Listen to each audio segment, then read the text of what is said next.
now. So they'll sort them out into groups there. You can see everybody's wearing gloves. So here we can see, what we can see here is they're stamping the ends on here with the machine. And they have a foot pedal each time they get it into position and get those straps on. Quite a big area for putting the straps on. That looks like one of the more kind of labor-intensive parts of the process. So you're probably going to see more tables devoted to this than you are the first step, where it's just basically sorting the masks after they're folded into shape and cut.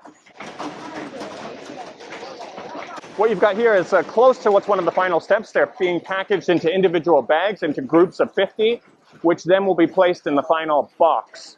So you can see here, they're slowly sorting through them. They're doing a QC check here too. You can see the guy over there very carefully checking each one, checking the folds, making sure that there's no issues, making sure that the straps have been connected correctly. Now what you've got here is you've got the final step, everything going into the boxes.